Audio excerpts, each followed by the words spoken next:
Depuis des siècles, un appel sourd traverse le silence des temps. Un appel qui ne se fait pas entendre dans le tumulte des foules, mais dans le calme secret des cœurs éveillés. Aujourd'hui, ce murmure devient un grondement. Le monde arabe s'agite, des flammes s'allument, et dans l'ombre, une présence se fait sentir. Le Mahdi, ce guide attendu, évoqué avec espoir et crainte, semble plus proche que jamais. Mais au-delà des images, au-delà des conflits, c'est une révolution intérieure qui se prépare. Une transformation de l'âme qui précède toute renaissance. Ouvre ton esprit, prépare ton cœur, car l'appel gronde. 1. Le silence. Avant la tempête, l'appel dans l'invisible, il y a des silences qui bercent et il y a ceux qui pèsent. Le silence qui nous enveloppe aujourd'hui n'est pas celui de la paix, mais celui d'un souffle retenu.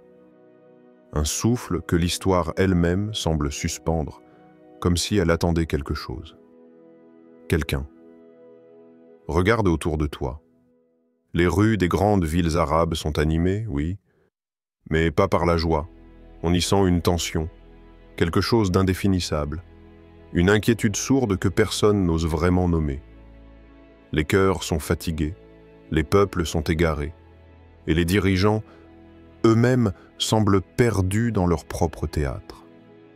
Mais dans cette confusion, un murmure traverse les fissures du monde. Un appel.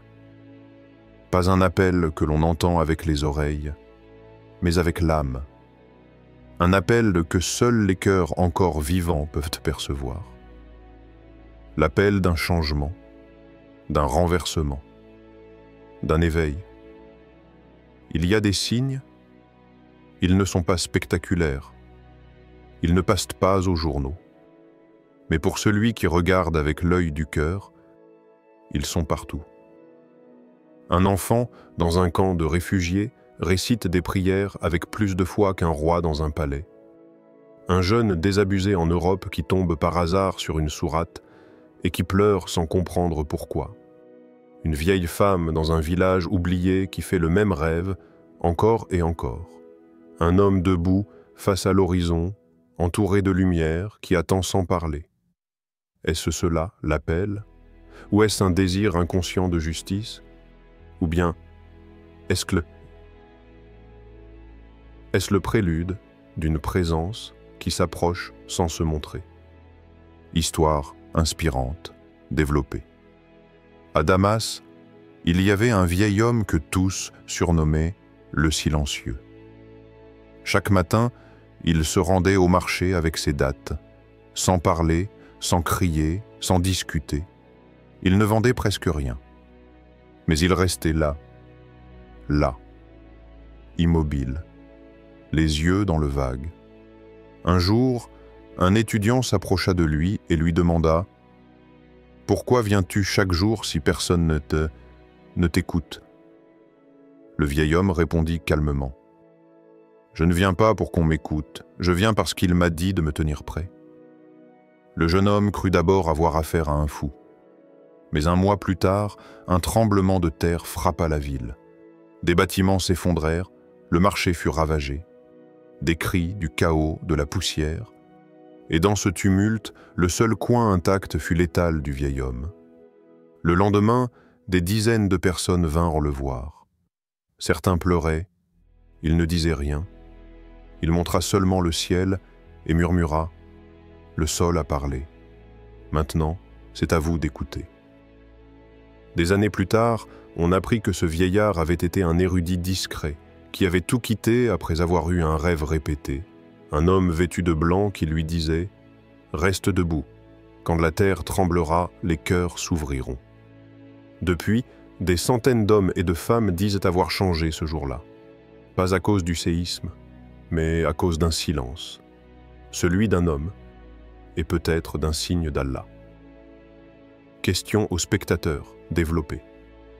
Et toi, mon frère, ma sœur, entends-tu ce qui ne fait pas de bruit? Perçois-tu ce qui ne s'annonce pas à la télévision? Sais-tu que parfois, Allah ne parle pas à travers les grandes voix, mais à travers les murmures, les silences, les regards oubliés, les douleurs non dites, quand tu coupes ton téléphone, quand tu éteins la télé et que tu restes seul, en toi, n'as-tu jamais senti comme une vibration étrange? Un appel subtil, fragile, presque irréel, mais tellement insistant? Une voix intérieure qui ne te dit pas quoi faire, mais qui te pousse à te lever, à prier, à veiller. Cet appel n'est pas nouveau. C'est le même que les prophètes ont entendu dans leur grotte, le même que les justes ont perçu dans leur retraite, le même que perçoivent ceux qui ont encore un cœur vivant. Alors je te le demande, dans cette époque de bruit, d'images, d'urgence, quand as-tu pris le temps d'écouter vraiment, pas les hommes, pas les commentateurs, mais celui qui parle dans le silence, Allah. 2. Feu et frontières, une Houma en bouillonnement. Les rues crient, les drapeaux brûlent, les voix s'élèvent, mais ce que tu vois, ce n'est pas qu'une colère, ce n'est pas qu'un rejet de l'oppression, c'est une convulsion, une tension spirituelle, un spasme sacré qui secoue la Houma tout entière. Palestine, cœur béant du monde islamique. Gaza, ensevelie sous les bombes, mais plus vivante que toutes les capitales du confort. Là-bas, un peuple jeune, affamé, traqué, et pourtant debout. Ils n'ont plus rien, mais ils tiennent. Pas par orgueil, pas par fierté, mais parce qu'ils savent, parce qu'ils sentent que ce feu qui les entoure n'est pas seulement un feu de guerre, c'est un feu d'éveil. En Syrie, les ruines parlent. Chaque pierre effondrée semble murmurer un nom. Des enfants nés dans les décombres qui apprennent les lettres sacrées avant même de savoir marcher. En Égypte, en Tunisie, au Liban, les peuples se lèvent, pas comme hier. Cette fois, il y a dans leurs yeux une intensité nouvelle, pas celle de la politique, celle de l'âme. Quelque chose remue, quelque chose approche. Et ce quelque chose, c'est plus qu'un changement de gouvernement, plus qu'un nouveau cycle historique. C'est une secousse spirituelle, une fièvre de vérité, une fin d'équité qui transcende les slogans et les tribunes. Histoire inspirante développée. À Gaza, une maison a été réduite en cendres après un bombardement. Plus rien ne tenait debout. Juste un mur noirci. Sur ce mur, un graffiti gravé à la main avec un clou. Il pense que je suis brisé. Mais dans les cendres, je suis devenu un soldat du silence. J'attends. Le temps du commandement viendra. Personne ne sait qui a écrit ces mots. Certains disent que c'était un adolescent de 17 ans, fils unique, dont les parents sont morts sous les décombres. D'autres racontent que c'était un vieillard blessé qui a rampé jusqu'à ce mur pour y laisser son dernier souffle. Mais ce qui est sûr, c'est que cette photo a fait le tour des réseaux arabes, traduite en plusieurs langues, relayée par des jeunes au Maroc, des mères en Irak, des intellectuels au Soudan. Pourquoi? Parce que ces mots n'étaient pas de simples mots. Ils vibraient, ils sonnaient comme un code sacré. Soldat du silence, commandement, j'attends. Ce n'était pas une plainte. C'était un serment muet, un serment que des milliers de cœurs dispersés ont entendu sans jamais s'être parlé. Un serment d'attente active. L'attente du Mahdi, non pas comme un mythe réconfortant, mais comme un déclencheur, un catalyseur, celui qui unira les cendres, celui qui rassemblera les fragments. Ce feu, mes frères, mes sœurs, ce n'est pas un feu qui détruit, c'est un feu qui purifie. Il n'y a pas de hasard à ce que tous ces foyers s'allument en même temps. Le monde arabe n'est pas un corps malade, c'est un volcan en gestation. Et plus le système mondial tente de le comprimer, de le diviser, de le détourner, plus la pression intérieure augmente, jusqu'à ce que vienne l'explosion du cœur. Question aux spectateurs, développés. Et toi, frère, sœur, sens-tu cette chaleur étrange au fond de ton être, cette impression que quelque chose cloche, mais que cette douleur est aussi un appel? As-tu déjà ressenti une soif que ni les séries, ni les débats, ni les discours ne peuvent apaiser?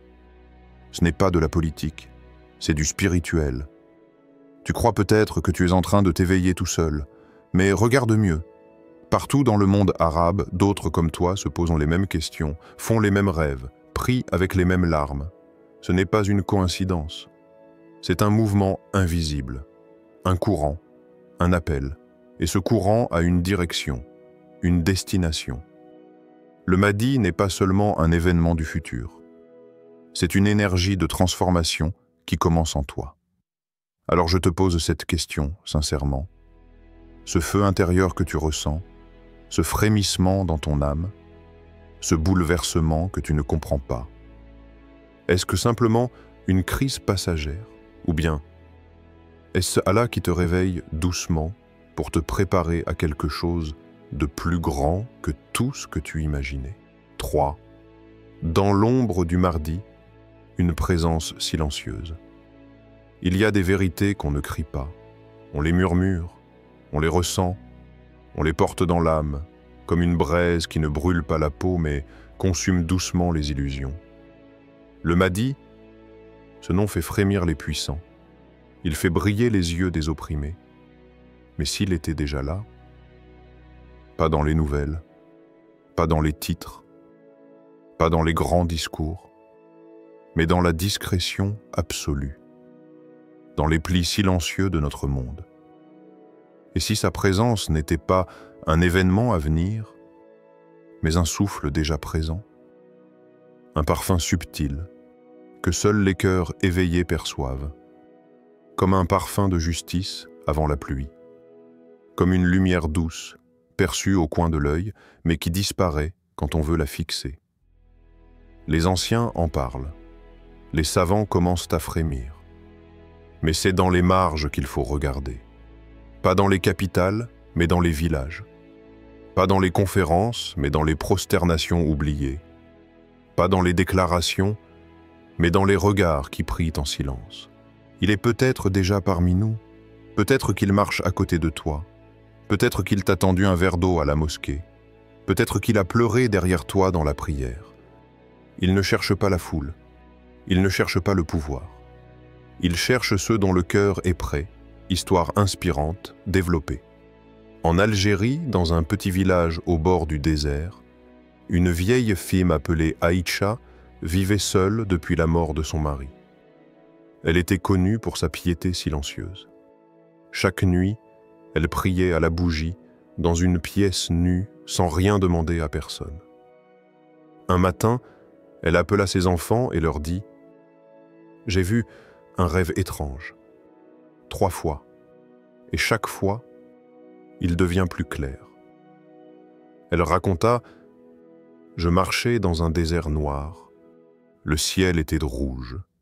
Des hurlements partout, des ruines, des tombes ouvertes. Et moi, je marchais, pieds nus, le cœur lourd. Mais dans ce chaos, une lumière. Au loin, un homme habillé de blanc s'approchait. Il ne parlait pas, mais son regard me rassurait. Il a tendu la main, et quand je l'ai prise, j'ai entendu sa voix. Quand les Arabes se lèveront ensemble, sache que le temps de la justice se rapproche. Elle se réveilla en pleurant, mais ce rêve revint une 2e fois, puis une 3e. Et chaque fois, l'homme brillait davantage. Chaque fois, les hurlements étaient plus lointains, et chaque fois, son cœur était plus paisible. Son fils a raconté ce rêve sur les réseaux, et sans l'avoir prévu, le récit est devenu viral. Des centaines de personnes ont partagé des rêves similaires.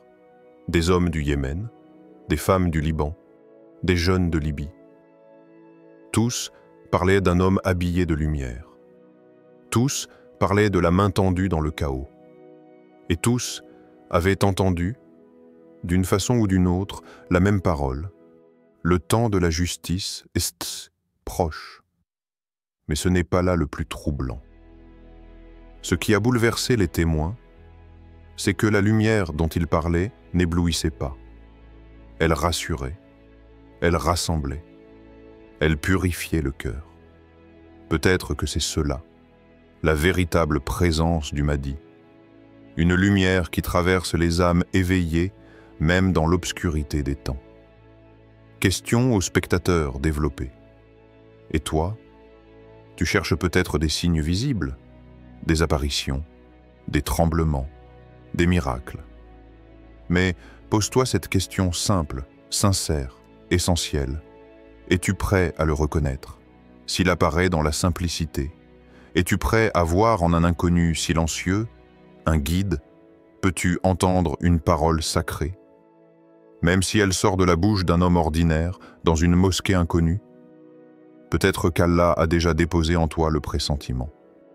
Peut-être que ce frisson que tu ressens parfois sans raison, c'est l'écho de sa proximité. Et si le Mahdi n'était pas un lointain espoir, mais un miroir de ce que ton cœur pourrait devenir? S'il est caché, ce n'est pas parce qu'il se cache. C'est parce que nous ne sommes pas prêts à le voir. Parce que nos cœurs sont encore tournés vers l'extérieur, alors que tout commence à l'intérieur. Regarde à nouveau, écoute autrement. Ce n'est peut-être pas le Mahdi que tu attends. C'est toi-même que tu dois retrouver pour enfin le reconnaître. 4. Guerre des âmes, l'éveil. Avant la confrontation. Le monde retient son souffle. Les alliances changent, les lignes bougent, les armées s'échauffent. Mais ce que peu voient, c'est que la véritable guerre ne se joue pas sur les cartes stratégiques. Elle se joue en toi, en chacun de nous. Ce qui approche n'est pas seulement une guerre de tanks ou de missiles, c'est une guerre des âmes, une guerre entre ce que nous prétendons être et ce que nous sommes réellement, une guerre entre la vérité et le faux confort, entre la lumière et les ombres que nous avons nourries. Le Mahdi ne viendra pas en conquérant spectaculaire aux yeux éblouis par le monde.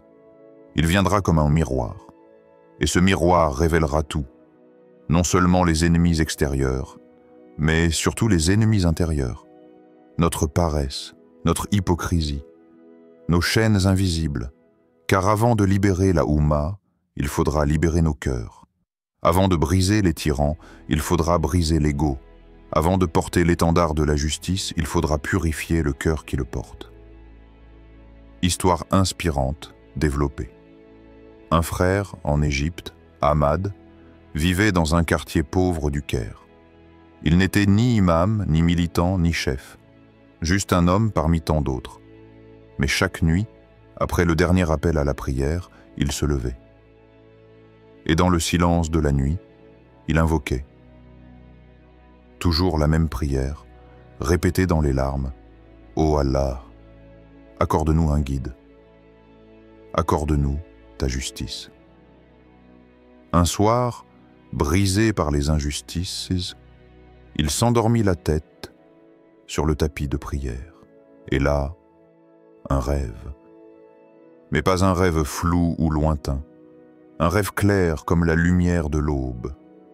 Il se voyait sur un champ de bataille, mais aucun bruit de canon, aucun cri de haine, juste un silence étrange, rempli de tensions sacrées.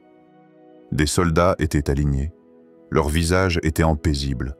Sur leur front, une inscription, « As-Sabr », la patience. Ils ne portaient pas d'armes classiques, mais leurs yeux brûlaient d'une lumière intérieure. Une voix, sans bouche, résonna dans le ciel du rêve. Le soldat du Mahdi est celui qui a déjà vaincu son ego. À son réveil, Ahmad pleurait, mais c'était des larmes de reconnaissance. Depuis ce jour, il changea. Il cessa de répondre à la haine par la haine. Il ne débattait plus pour convaincre, mais pour comprendre. Il passait des heures à purifier son intention, à pleurer sur ses erreurs, à nourrir les pauvres sans rien attendre en retour. Il disait à ceux qui l'écoutaient, « Quand il viendra, je veux être prêt, pas avec une arme, mais avec un cœur purifié de toute illusion. » Et ce témoignage, humble et sans prétention, toucha des milliers. Car il disait ce que beaucoup ressentaient sans oser le formuler. Le Mahdi ne vient pas remplacer notre effort. Il vient le révéler. Question aux spectateurs, développée. Et toi, frère, sœur, seras-tu prêt à te battre pour la vérité, même si cela signifie combattre tes propres faiblesses? Es-tu prêt à affronter tes colères, tes addictions, tes excuses, tes prières oubliées, ton orgueil caché derrière la bonne apparence? Et si le Mahdi ne se révélait que lorsque nous serons capables de nous révéler à nous-mêmes, pose-toi cette question. Comment pourrais-tu suivre un guide venu de la lumière si ton âme est encore plongée dans l'ombre? Il ne s'agit pas de faire semblant, pas de crier sur les réseaux, pas de condamner les autres. Il s'agit de débuter la seule guerre légitime, celle contre ton propre ego. Car peut-être que l'armée du Mahdi ne portera pas d'uniforme, mais elle portera la sincérité sur le front. Peut-être qu'il ne recrutera pas avec des mots, mais avec le silence du cœur éveillé. Et si cette guerre intérieure était le prélude nécessaire à sa venue? Et si c'était la condition que le ciel attendait depuis toujours? Écoute bien cette pensée, car elle pourrait être l'arme la plus puissante que tu aies jamais possédée. 5. L'aube spirituelle. Prépare ton âme.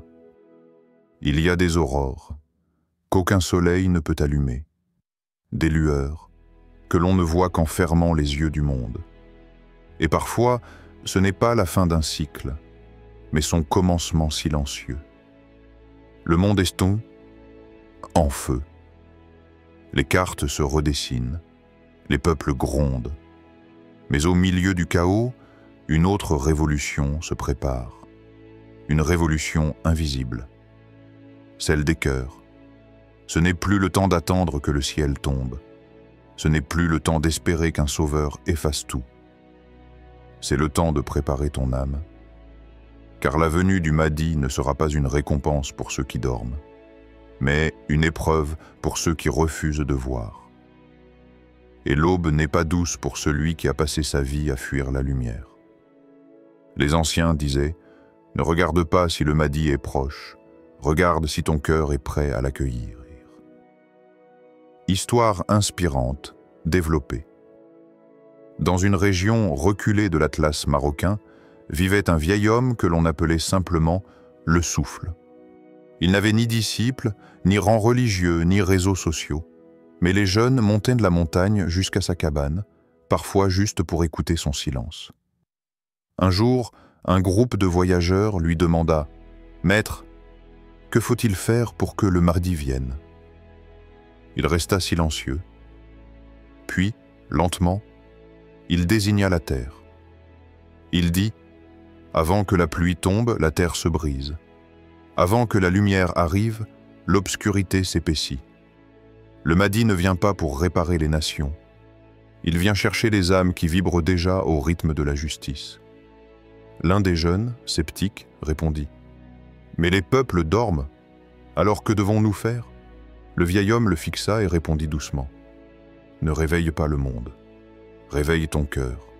C'est le seul monde que tu peux changer. Et si 1000 cœurs se réveillent, Allah fera trembler les tyrans. » Ces paroles sont restées gravées dans la mémoire de ceux qui les ont entendues. Elles ont donné naissance à un mouvement silencieux. Pas de drapeau, pas de slogan, juste des prosternations nocturnes, des jeûnes sincères, des actes discrets, et un seul objectif, devenir digne de reconnaître l'appel quand il viendra. Question aux spectateurs, développée. Et toi, es-tu de ceux qui attendent un miracle sans jamais bouger? Ou de ceux qui plantent les graines même dans un désert, convaincus que la pluie viendra? Prépares-tu ton âme comme on prépare une terre pour la pluie? Ou attends-tu que les cieux s'ouvrent, sans jamais ouvrir ton propre cœur? Pose-toi cette question profondément. Es-tu curieux ou sincère? Cherches-tu des signes pour te distraire ou pour te transformer? La sincérité c'est de prier quand personne ne regarde. C'est de corriger ses défauts, même en silence. C'est de se lever à l'aube, même sans promesse de victoire visible. C'est de croire qu'Allah voit ce que les hommes ignorent, et que c'est suffisant. Le Mahdi ne viendra pas pour les cœurs indifférents. Il viendra quand les prosternations deviendront des révolutions intérieures. Quand chaque larme versée sera une victoire sur le néant. Quand chaque retenue, chaque effort, chaque lutte contre soi sera vue comme une réponse au grand appel. Tu n'as pas besoin de carte, ni de date, ni de preuve. Tu as besoin de pureté. Tu as besoin de lumière dans ton regard, de vérité dans tes intentions, de force dans ton repentir. Alors, à toi, frère. À toi, sœur. Lève-toi avant l'aube, même si elle semble noire. Car peut-être que ton lever sera le signe que le monde attend. Le monde change, les temps sont lourds de promesses et de défis. Mais ce n'est pas dans le bruit des batailles que se trouve la vraie victoire.